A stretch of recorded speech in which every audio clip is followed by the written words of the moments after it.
Good morning and welcome to Boston Outlook. I'm your host, Julie Mara. Joining us on the line this morning is Gerard Dwan. He is actually participating in this year's American Diabetes Association Tour de Cure, and I hear that you have put the fun in fundraising. So we're going to hear all about that in just a couple minutes, but welcome to the show. Thanks for having me.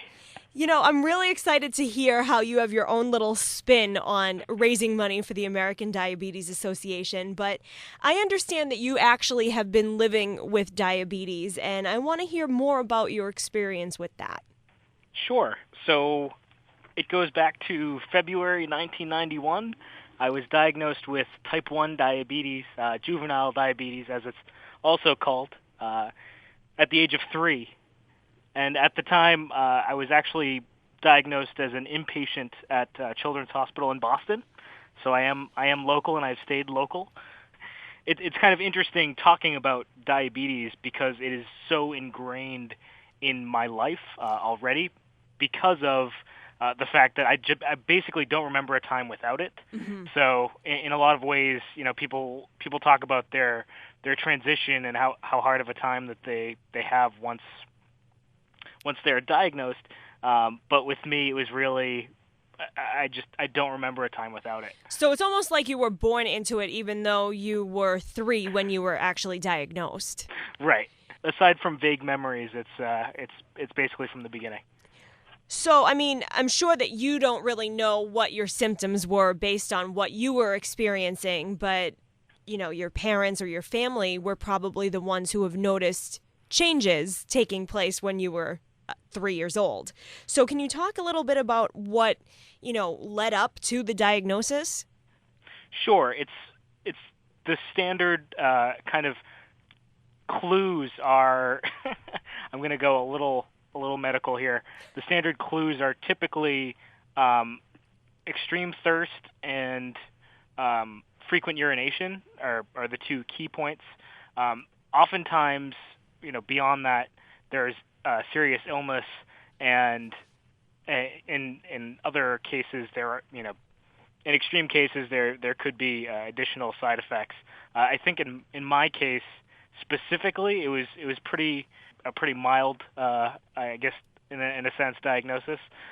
Another interesting thing that could occur in diabetes diagnoses is that patients can start losing weight drastically because you're no longer kind of properly digesting or kind of utilizing the carbohydrates that you're eating. So somebody picked up on these symptoms and just sent you to the doctor and they ran tests and this is what they found. Right, and actually the diagnosis, or at least the initial diagnosis, was very simple. It was just finding sugar finding sugar in your urine is the standard diagnosis. So you mentioned that you have type 1 diabetes, juvenile diabetes, mm-hmm. and obviously there is a clear distinction between type 1 and type 2. I'm aware of that, but some of our listeners may not be. Can you differentiate the two? Sure. So type 1 diabetes is what I mentioned is insulin-dependent diabetes. So in essence, the mechanisms that make your body produce insulin no longer kind of work effectively. Type 1 diabetes is categorized as an autoimmune disease, so it's kind of interesting. And I did mention juvenile. Juvenile is actually a little of a faux pas, I think, in the community, because there are oftentimes adults that are diagnosed with type 1 diabetes or insulin-dependent diabetes. Yeah, I've heard of that more recently, kind of, you know, making groundway there. It's just kind of like they do usually associate it with children or people, under the age of, say, 20-ish or so? Is that right? That sounds right. I think that's just where it's the most dense or kind of the statistically speaking, you're more likely to be diagnosed as a child than as an adult. It's kind of interesting. On a personal note, my uncle was actually diagnosed with type 1 diabetes after I was. Really? So he was in his 30s or so. Oh. And I'm blanking on when exactly that was, but I remember distinctly he being diagnosed after I was. So I always think that's interesting. It is. Now, is there a genetic component to this whole thing, do they think? Or is it just kind of, it was the luck of the draw for both of you? Um, Typically, well, it is generally understood that there is a genetic component, or some type of hereditary component. Oftentimes, you'll one of the first questions that somebody will ask you in a doctor's appointment or anything is, what's your family history? Does anybody in your family have diabetes, and so on and so forth. So there is definitely a predisposition, and there's actually diabetes screenings that are popping up, kind of in general. Yeah, especially now where there's, a lot of concerns about people consuming sugary beverages, sugary foods, and, it just seems to really, really be on the radar these days. And, they're working towards preventing people being diagnosed with at least type 2, because type 1, it seems a little bit more like you can't avoid it, although I could be speaking out of turn on that. Right, and that's really where the paths kind of split. I actually I have a few close friends that have been diagnosed with type 2 diabetes. It's so here's where the distinction is. Type 1 diabetes is the inability to create insulin, and then type 2 diabetes is the resistance to the insulin that your body is producing. So it's not using it properly. Right. Okay. So now that we've got that kind of cleared up, just in case people were wondering, a family member has diabetes, so I've been kind of brought up with the lingo, and I understand a good chunk of what, is involved with somebody who is diabetic. But for our listeners who are here this morning, they may not be aware of that. So you were diagnosed at 3 years old. It's been kind of like a lifelong challenge that you've had to face. And really, can you share some of that experience with us growing up, going to school, having to really be in control of what you're eating each day and monitoring your blood sugar? Sure. So this hasn't changed for me very much, like as I mentioned, but growing up, it's your standard. For me, it's a blood sugar check in the morning, at lunchtime, at dinner time, and before bed. That's kind of like your standard. It's like your 3 square meals a day. There is actually additional checks that go into that as well. It's often recommended that you also check your blood sugar 2 hours after you eat, just to make sure that you have, for example, in my case, proper insulin coverage for the meals that you eat. So that's kind of step one, is making sure that your blood sugar is being checked. Step two, or kind of in conjunction, that this isn't a stepped approach, so I shouldn't have started that way. But the kind of other thing to keep in mind is the actual kind of administration, I'll call it, of insulin. So when I was growing up, there was really one option or two-ish. I was on a few shots a day of insulin, once in the morning and actually once in the evening. That was kind of the standard kind of procedure then. Since, and it's kind of interesting, it's getting easier as I'm adapting, so as opposed to becoming more challenging, so that's exciting. Yeah. The way that insulin is administered has changed a lot. I was talking in 1991, so I guess that's something like 22 years ago. Yeah. The insulin pump technology isn't where it is today. So when I was around 15, or when I had first started high school, I actually switched to insulin pump therapy. So it's your standard same checking your blood sugar frequently, watching what you eat. But in addition to that, you're able to be a little bit more spontaneous. By that I mean the old insulin technology, you'd essentially have a set, I mentioned 3 square meals, but you really had a set meal plan, and you couldn't diverge by any stretch from eating, for example, breakfast at 8 a.m., lunch at noon, probably a snack, at 10 a.m. before that, a snack in the afternoon at 2 p.m., dinner at 6, and then a bedtime snack at 8.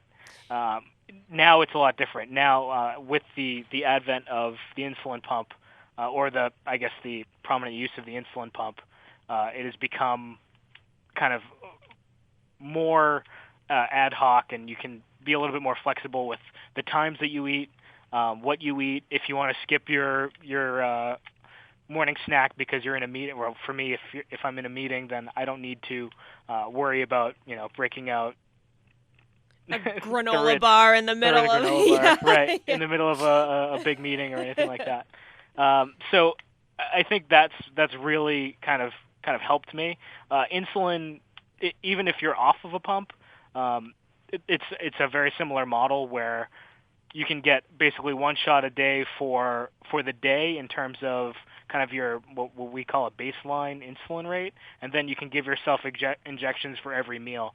So again, you're not tied down to that kind of very tight schedule. Well, it seems like there's been some progress just in your 20 some odd years of, living with the disease. I mean, from what I remember, and I was brought up in the 90s as well, so we're probably around the same age, but nonetheless, I remember being brought up with the book The Babysitter's Club, and one of the characters in that series had diabetes and she had to get shots, and it was just like I felt so bad for her in the book because she had to be poked pretty much every day, multiple times a day, to make sure that she had her insulin. And to me as a kid, that was really scary, so I can't imagine at 3 years old having to be told that you need to do this every single day, multiple times a day. Yeah, honestly, I'm lucky because I don't remember. I do remember some of the interesting. I think back at some of the interesting treatment options. Then, sorry, I apologize. That's okay. They're just hearing you on the radio this morning. I like to think back to the insulin or the diabetes treatments then. For example, when I was diagnosed, it was an inpatient type of thing. Now it's an outpatient. So you're basically told, what to do, how to do it, and then sent on your way. I was actually hospitalized for a week when I was diagnosed, not because of severity, but because that was kind of the standard practice. Sure, yep. And then the other thing is, for example, I mentioned checking your blood sugar. If you're a good diabetic, you check your blood sugar something like 8 or 9 times a day. But back then it was, prick your finger, put your blood on a what we used to call them chem strips. Now I think they were called glucose strips then, but they really were a chem strip, like a chemistry strip. Put blood on it, wait 10 seconds, wipe the blood off, put it in a machine, wait another minute, and then you get your blood sugar. Now you prick your finger, and 5 seconds later you get a result. Yeah. And the other thing that I think is interesting or a little comical is as I grew larger obviously I'm bigger now than I was when I was 3. I would hope, right? Yeah. The syringes, the size of the actual needle has gone down. So back then there was kind of a one size fits all, and now there's kind of short needles and long needles and whatever you need for those insulin injections. So a little bit more geared towards the individual, which is a big stride. I mean, if you have to be using these things every single day, that's the last thing you want is to be uncomfortable. Right, and it's really about the technology that has come out. Obviously, they're even advertising insulin pens on TV. I saw an insulin pen commercial, which is essentially a giant syringe with insulin kind of built in. Oh. So that's another interesting thing. I mean, I even saw recently advertisement for. I was mentioning that blood sugar tester, a glucometer or glucose meter on TV, which I thought was interesting. They had the lights and the music, and that wasn't the case. They weren't pretty. Nothing was very pretty right? back then. So I always look back and now I mentioned kind of the different things that I typically go through in a normal day and what every diabetic kind of goes through on the day-to-day. There's also, we're talking technology-wise, there's also what's called a CGM or continuous glucose monitoring technology. So in addition to kind of your standard blood sugar checks per day, you can also wear this device that checks your blood sugar at a constant almost, or every 5 minutes or so. Okay. So you can really see the trends throughout the day and say, okay, well, maybe I'm not, for example, giving myself enough insulin for lunch. I have the same lunch every day, and I get a little peak after lunch, and I'm seeing that as kind of a trending chart on a graph, right. for example. Yeah, and my mom was diabetic, actually. She had type 2, and she's no longer diabetic because she had the gastric bypass surgery, but that's a whole other discussion. But the point I'm trying to make is that, she'd do the same thing pretty much every day, but then out of the blue, something would change, and it was really hard for her to pinpoint, well, what did I do differently today that wasn't what happened yesterday? Like, why are there these spikes, or why are there these lows? And that really became the challenge for her. Right. And a lot of the new technology that's coming out, we're actually very lucky because there are ways of pinpointing the why. There are actually ways of tracking. I mentioned the CGM technology. You can track, I just exercised, or I just ate something out of the norm, or it does require that kind of persistence or consistency in tracking that information. But now that technology is there, and it's kind of caught up with everything else. That's great. I think that's a huge stride. I really, really do. Before we switch gears and kind of talk about your fundraising efforts for the Tour de Cure, which is coming up in May, so about 2 months away, a big bike ride happening. I want to hear all the details on that. But any advice or support that you can offer to younger folks who are listening this morning who may be living with diabetes? I would say to definitely look at the community. There's been a giant shift in the social networking kind of web aspect of diabetes management. Places like TU Diabetes, and there's also a Diabetes Rockstar website out there that's social networking specifically to build support mechanisms for folks with diabetes. And the other thing is, as difficult as diabetes is, it's very manageable, and everybody falls off the wagon every once in a while, but it's always important to keep looking forward and get back on. I always hear that the worst part about diabetes is not knowing that you have it. Well, because it is kind of, you could say, yeah, I'm really, really thirsty for like a whole week, and you could, justify your thirst. I'm just using that as an example, but, right. It can kind of go untreated for a certain amount of time if you don't know what the warning signs and symptoms are. Right. And what I would like to think, and I have to actually double check on this before I make the claim, but there are actually at-home tests where you can test the sugar in your urine, which seems like an interesting thing to test on a Sunday afternoon, but if you are really concerned and you really want to know, your local pharmacy should have glucose urinalysis strips. And they can just go and do the test for you, so that would be good. Well, Yep. Good. So now you've probably been really busy, even though the month of March has been consumed with these nuisance-type snowstorms that just keep kind of creeping up. But you've got some bike riding to do in about 2 months. So how has this been happening? How are you training for this? Tell us all the details. So luckily, I do have an at-home bicycle trainer. That's been the way that I've been kind of approaching the training aspect, getting a few at least minutes on the bicycle every day. For me, I also, as part of my career or job, I do a lot of traveling. So getting the biking in on travel days has been the most difficult part. But luckily, there's always a hotel bicycle or recumbent bike. So my goal is to really do some amount of bike time every day. And kind of the great part about the North Shore Tour de Cure and the Tour de Cure organization as a whole is that they provide training material for you. So building up to do XK, whatever mile bike ride, you should do at least this much in the weeks leading up to the bike ride. For us, for the North Shore Tour de Cure, it's actually an early ride. It's at the beginning of the season. Mm-hmm.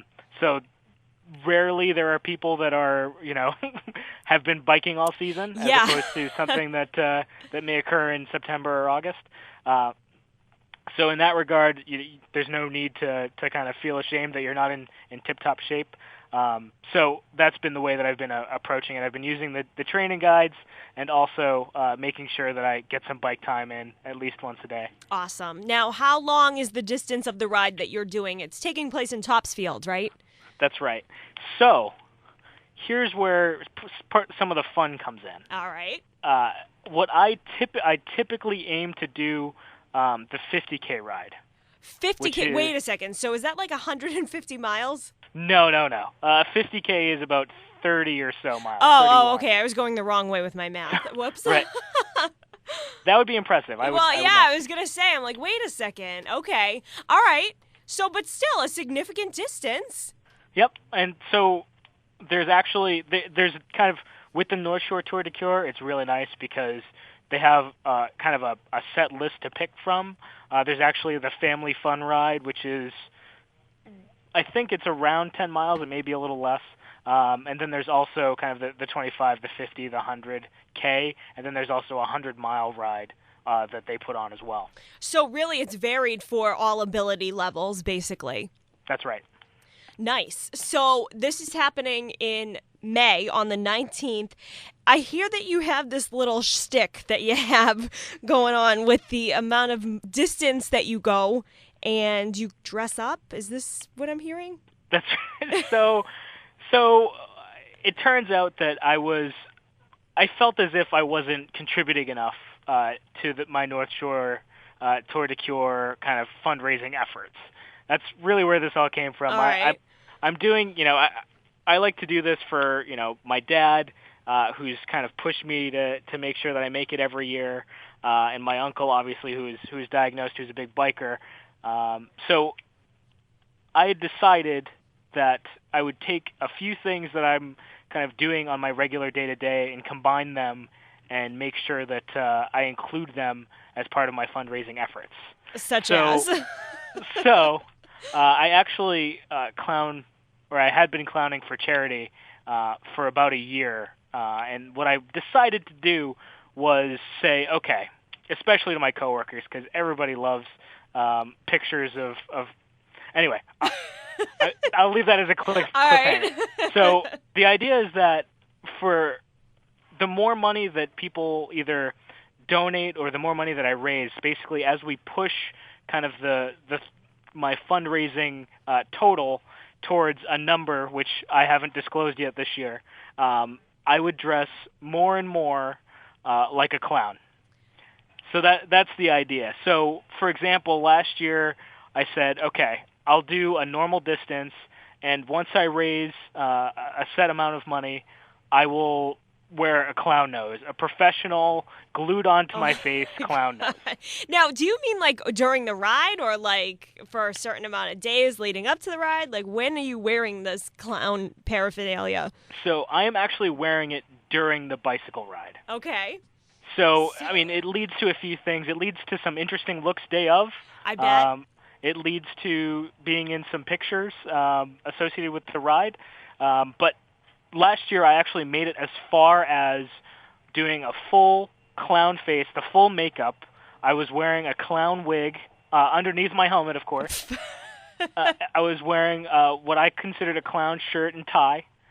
I went basically as far as I could go without causing serious harm to myself. Oh my gosh. Wow. So that's been the ideal for me, is to raise enough money to dress like a clown. And I actually on my on my Tour de Cure donation page, I encourage people to do what I call make me look ridiculous. Please make me ride and look absolutely ridiculous. I love the self-deprecation here. This is so unique. In all the people I've interviewed and all the fundraising efforts and such, this is the first I've heard of this. So kudos to you for being unique. Yep, absolutely. And I think this is the way that I kind of came up. Well, I didn't come up with it. The idea of fundraising is very old. But the way that the reason why I thought of it in this way is very similar to kind of the Kickstarter model.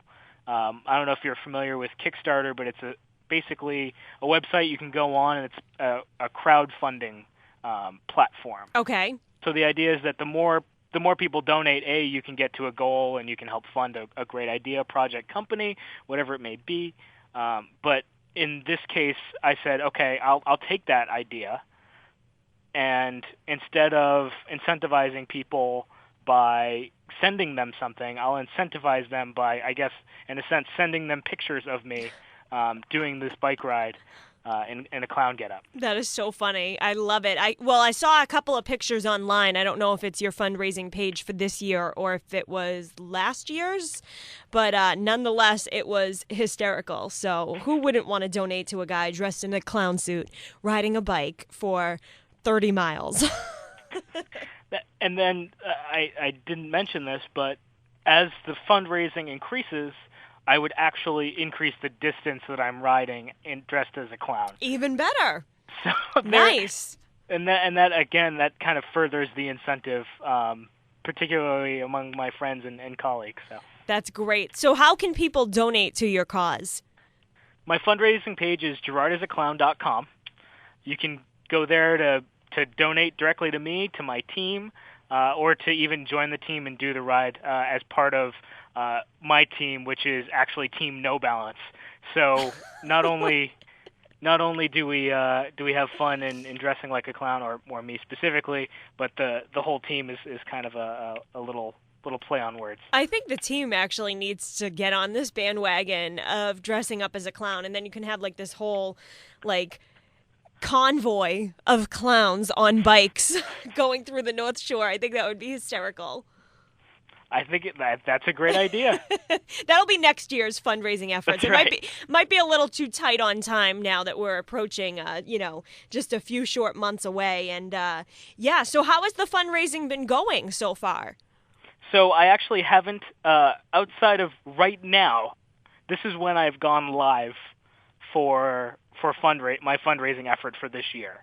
I've actually, as part of, in general, what I've tried to do this year is push it to about now to start my fundraising, because I want people to have that sense of urgency to go online and say, oh man, the tour is a month away. We have to sign in and donate to Gerard right now. We have to donate today. So that's been my kind of general feel for that, and this is my go live for that fundraising effort. Nice. So this is it, kicking off on 103.3 here this morning. That's exactly right. Great. Well, awesome. I hate to say it, we are almost out of time. I do want to just leave you a couple of minutes to, share some closing thoughts and leave us with anything else that you need people to help you out with. Sure. Well, I just want to say that the North Shore Tour de Cure by the American Diabetes Association is a great event. There's typically food and beverages post race. You get a great community feel. There's typically a live band. From an event perspective, it's put on very well, and I'm excited to do it every single year. It's a great environment. It's run by great people. And not to mention, my family is pretty heavily involved at this stage. So I'm just excited for the event. Whatever it takes for folks to go out there and maybe donate a few dollars to my page, that would be great. But in any way that you can donate or help out for the cause, that would be very much appreciated. And Gerard is Gerard, and then isaclown.com, just in case people were wondering how to spell that so they can get in touch with you directly. Also, the money that's raised on the 19th of May and, of course, on all the other dates that the American Diabetes Association is hosting a Tour de Cure event, all that money is going to go directly to the ADA to, basically just fund more research? Yep, it goes to research on finding a cure. So that is a little different than normal, but to finding a cure. It is. I didn't mention this, but it's totally tax deductible, which is also another incentive to donate to GerardIsAClown.com. And yeah. Even better. Well, great. It's been so good to have you on this morning, Gerard Dwan. He is actually living with diabetes himself, and he's, making his mark here on the Tour de Cure and looking for that cure, hopefully one day in his lifetime. That would be a great thing for you to see and for everybody else who is living with diabetes right now. I wish you a lot of luck with the fundraising. I hope to see the clown pictures real soon. Thank you so much.